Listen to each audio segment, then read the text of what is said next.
Imagine you are 17 years old. It is March in the year 39 AD. You are standing in a marble corridor of the Palatine Palace, wearing clothes your mother selected with tears in her eyes 3 days ago. Your father will not look at you anymore. Your name is Livia, or it was until this morning. Now, you are not sure what you are. The footsteps are getting closer. You can hear them echoing down the stone hallway. Each one is deliberate, measured. Someone wants you to hear them coming. Your throat has gone dry. Your hands are shaking in a way you cannot control. You have been told you have been chosen, honored, blessed by the empire itself.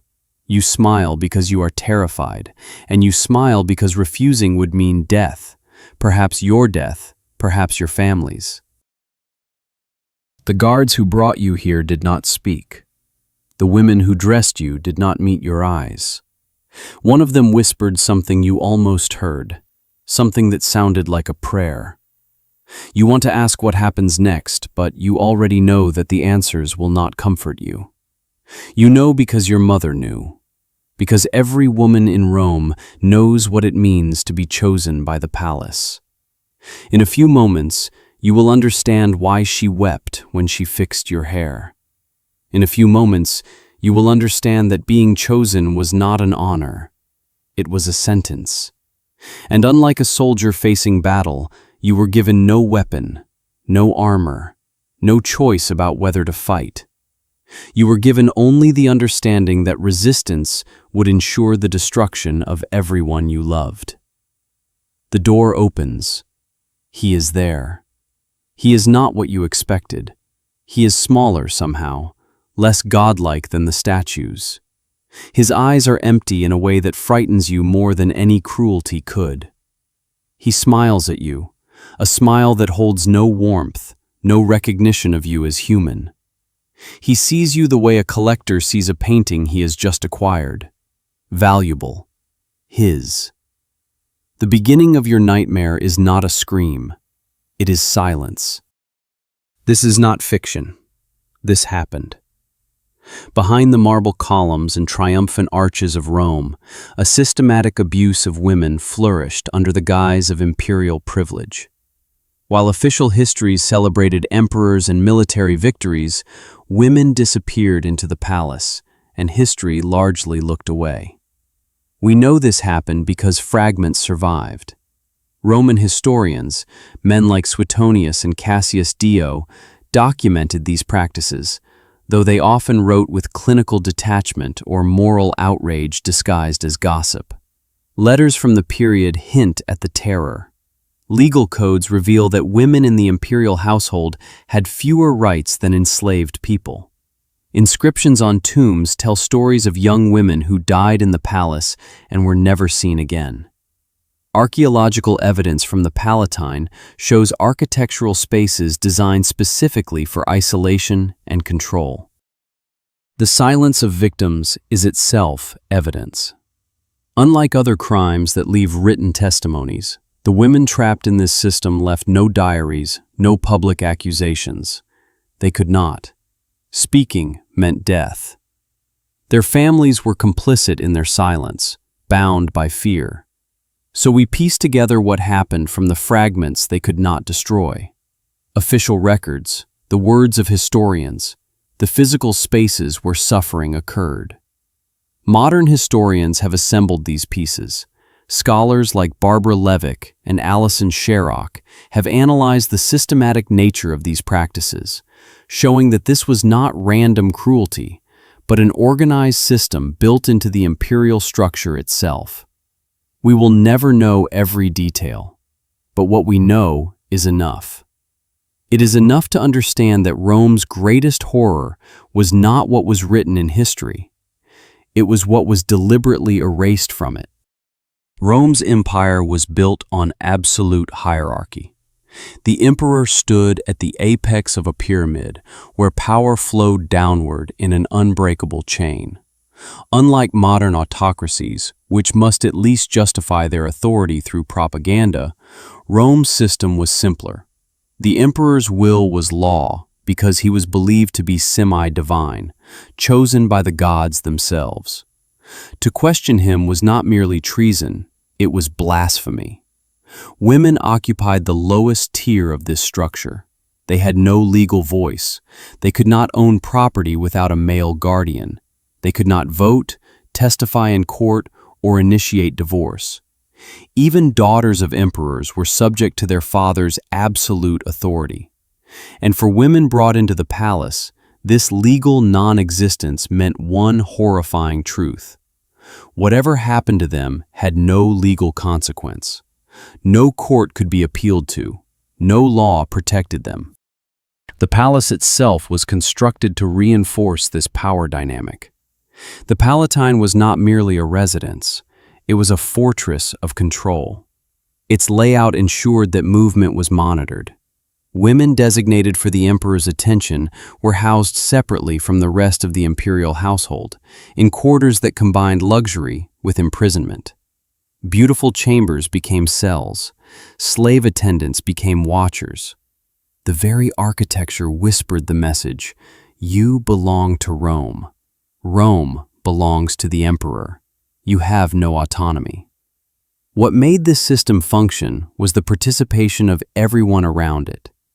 The emperor's mother, his courtiers, military officers, and household administrators all had roles to play. Some gained privilege by facilitating the system. Some participated because refusal meant their own destruction. But the machinery could not operate without them, and this created a culture of complicity that made dissent nearly impossible. The ideology justifying these practices was built into Roman thought. Women were considered naturally weaker, both mentally and morally. They required male control for their own good. The emperor, as the ultimate male authority, was merely exercising his natural right. This was not understood as abuse, it was understood as governance, as order, as the natural consequence of power meeting weakness. The emperor's power over women was seen as an extension of his divine authority. Just as Jupiter dominated Juno in mythology, the emperor dominated women in reality.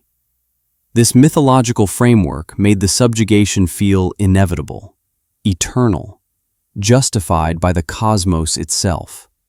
But there was another dimension to this system that made it particularly devastating: control through uncertainty.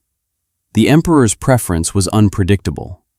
A woman brought to the palace never knew if she would be favored or discarded, praised or humiliated, given gifts or ignored entirely. This unpredictability served a psychological purpose. It kept women off balance, unable to develop strategies of resistance. A woman who knows what to expect can plan. A woman who faces constant uncertainty can only survive moment to moment. The first week was disorientation. Livia was given her own chamber, luxurious by any standard except one. It was a prison. She had servants, but they reported to the palace stewards. She had fine clothing, but it was chosen for her. She had meals, but eating became difficult. Her stomach knew what her mind was still learning. She was trapped. Other women inhabited the palace. Some had been there for years. They eyed Livia with expressions she could not read. Envy? Pity? Resentment that a new favorite would displace them from whatever favors they had cultivated? Livia understood quickly that friendship here was a luxury she could not afford. Solidarity among victims was the one thing the system could not tolerate. The first true night, the emperor's summons came. She was bathed, perfumed, dressed in garments that left nothing to imagination.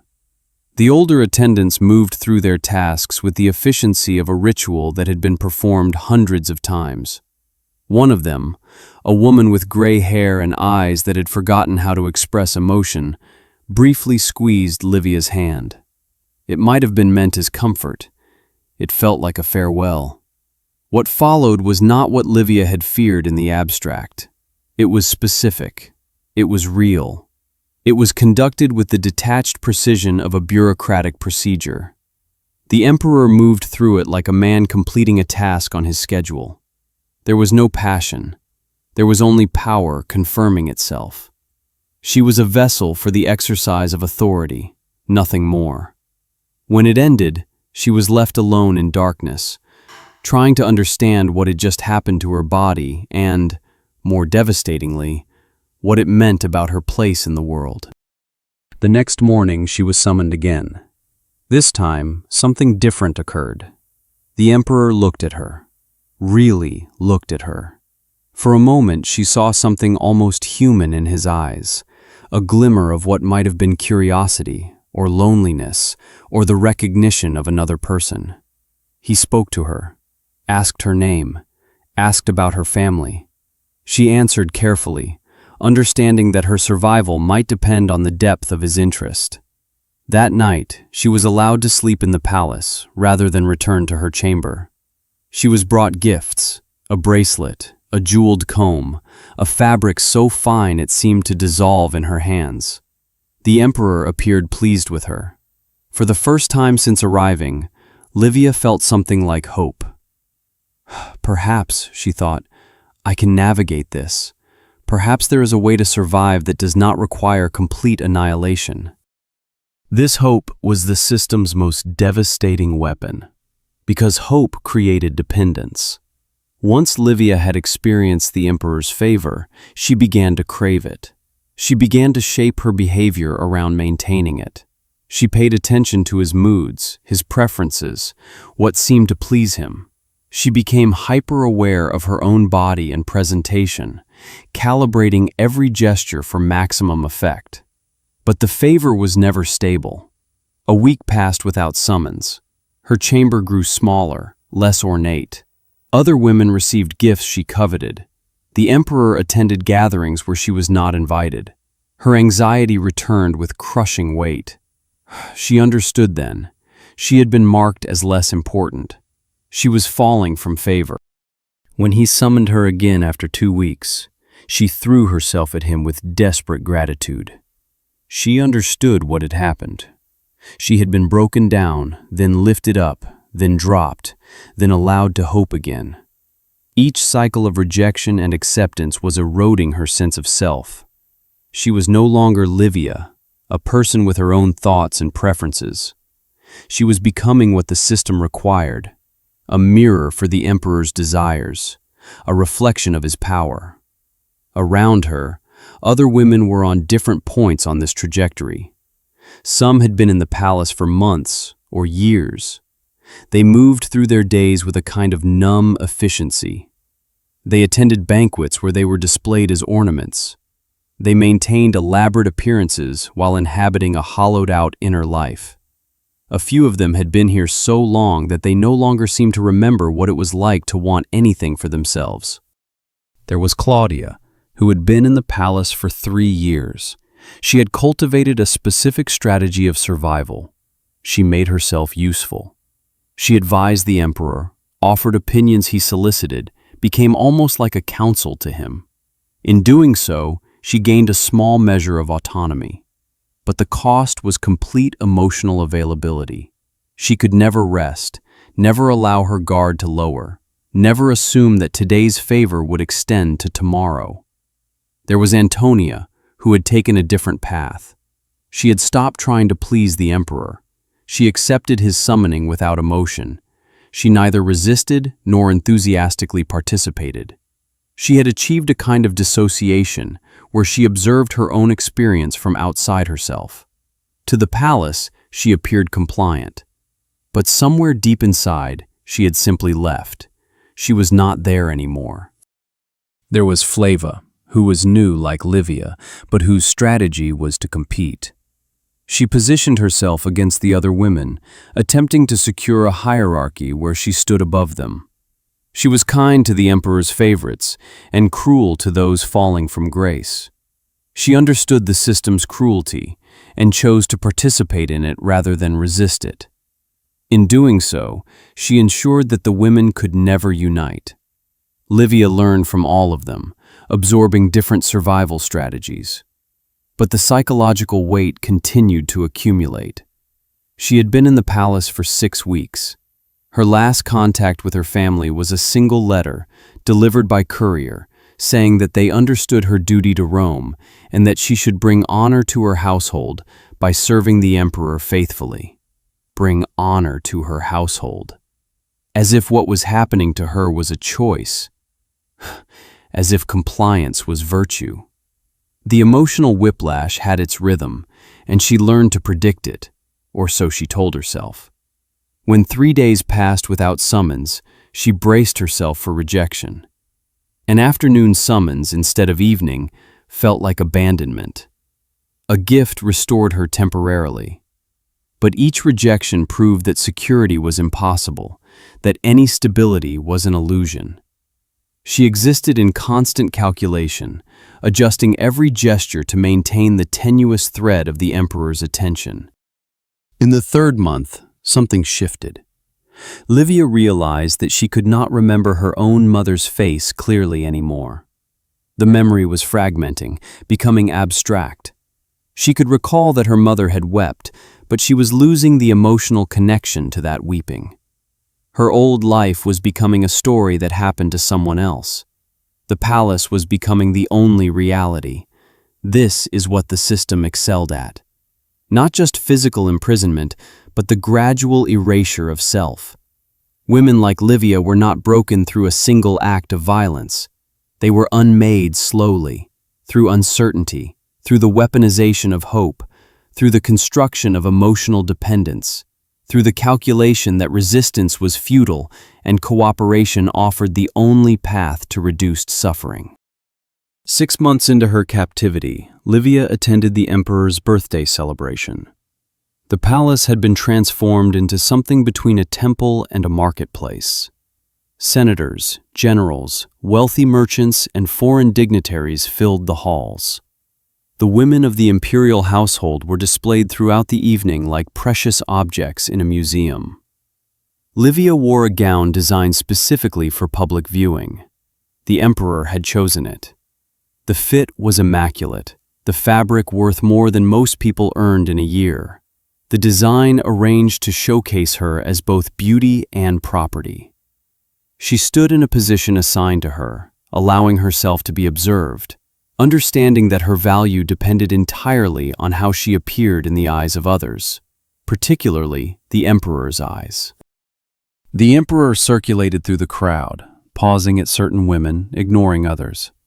When he reached Livia, he placed a hand on her shoulder.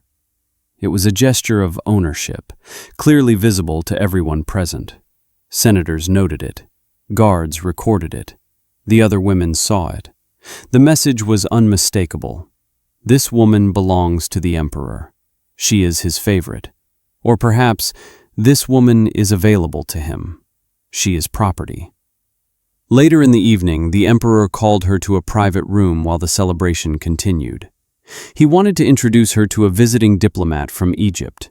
The diplomat looked at Livia the way one might examine a piece of art being offered for sale. The emperor explained her family background, her father's military service, her connections to influential households. He was establishing her value, making her seem worthwhile to possess. What followed was difficult to name. It was not a sexual assault. It was worse than that, because it was sanctioned, recorded, expected. The diplomat was encouraged by the emperor's subtle gestures to take certain liberties with Livia. She was expected to be receptive, to smile, to appear pleased by the attention of a foreign dignitary. Her body was being used as a diplomatic tool. Her dignity was not merely taken, it was freely given by everyone around her. By the emperor, by the diplomat, by the guards who stood outside and pretended not to hear. Livia understood in that moment the full architecture of her powerlessness. She had not been brought to the palace to be loved or even desired. She had been brought to be used. Her purpose was to serve the emperor's authority by being visible, available, and compliant. She existed to demonstrate the emperor's power over his own household, which demonstrated his power over Rome itself. When it ended, she was sent back to her chamber. The older attendant who had squeezed her hand on the first night was waiting. She helped Livia wash, helped her remove the magnificent gown, helped her lie down. This time, the squeeze of her hand felt different. It was not comfort. It was acknowledgement of shared brutality. "We have both been here," the gesture said. "We both know what you are now. We both know that you cannot return to what you were." Livia lay in her chamber in the dark and understood that something had fundamentally changed. The hope she had cultivated, however fragile, had been destroyed. She had seen the full system revealed. She was not a person being temporarily held. She was a commodity in a marketplace of power. The emperor's interest in her body was secondary to his interest in demonstrating his right to use her body. She was a stage where he performed dominance. But in that darkness, something else occurred. Livia made a decision. She could not escape. She could not resist physically, but she could remember. She could hold on to the knowledge of who she was before the palace. She could refuse, in the silence of her mind, to accept the identity the system was trying to force upon her. It was not defiance. It was too small for that word. It was survival of some essential core that could not be fully erased. The next morning, she moved through her assigned duties with the appearance of compliance. She attended the emperor when called. She received his instructions. She participated in the pageantry of the imperial household. But something internal had shifted. She was no longer trying to please. She was no longer hoping for better treatment. She was simply enduring. And in that endurance, she discovered a kind of freedom that the system had not anticipated. She was still imprisoned, but her mind had stopped cooperating with her own captivity. These practices continued for as long as the emperor maintained power. Different women came and went.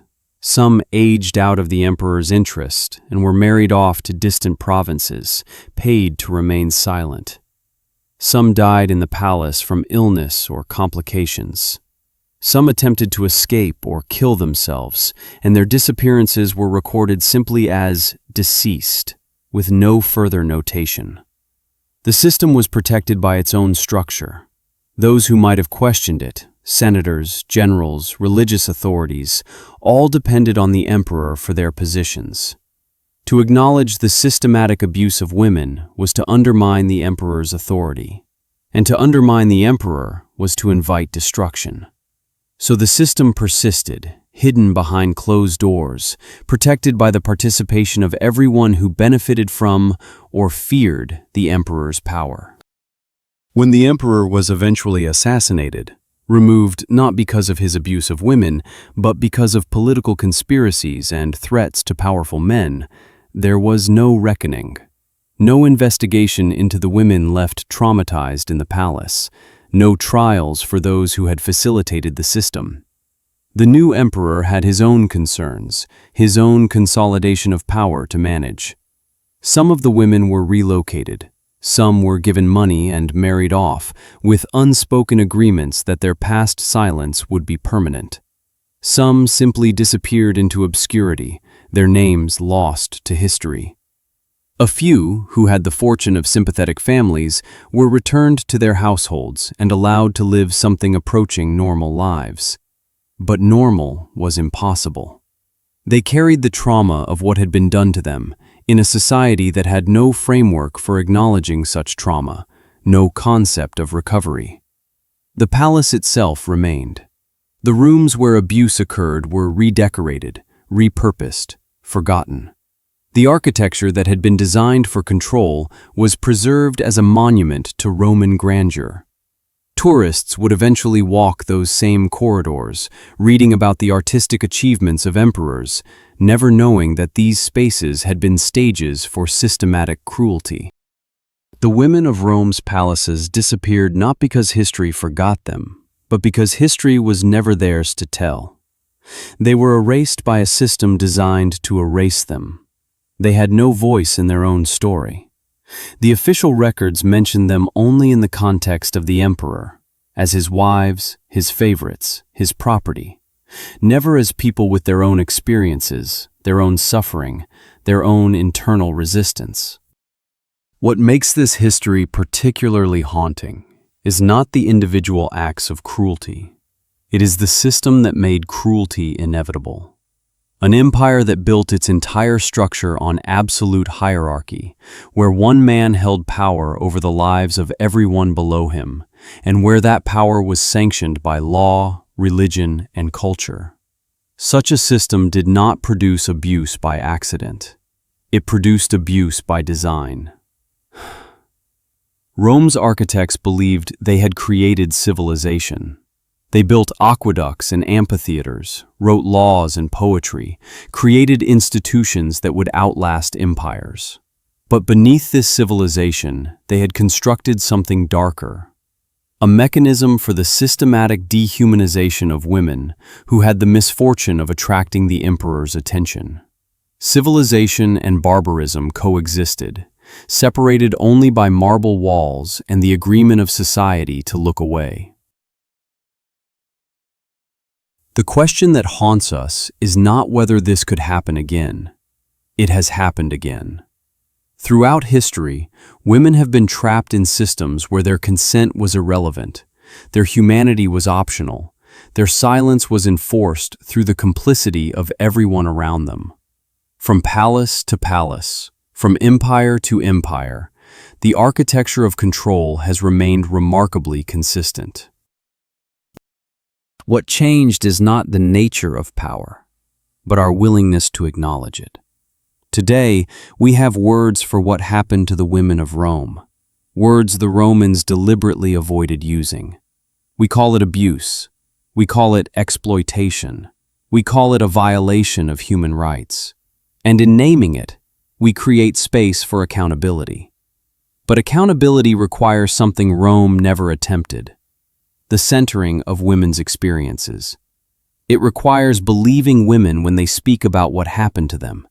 It requires dismantling systems that are built on the promise that women's bodies are available for use. It requires understanding that true civilization is not measured by the grandeur of buildings or the power of emperors, but by how a society treats those it considers powerless. The women whose names we will never know, who lived and suffered behind the palace walls of Rome, were not lesser because their suffering was systematized. They were not weaker because their resistance was rendered impossible. They were ordinary people, trapped in an extraordinary machine designed to transform them into instruments of power. And their erasure from history is itself a form of the violence that was done to them. The Palatine Palace still stands. Tourists still walk its corridors, still marvel at its architecture. They do not see the women who died there. They do not hear the whispers of those who learned to survive by disappearing into themselves. But those women were real. Their pain was real. And their silence was enforced by a system that none of us, if we are honest, can claim to be entirely beyond.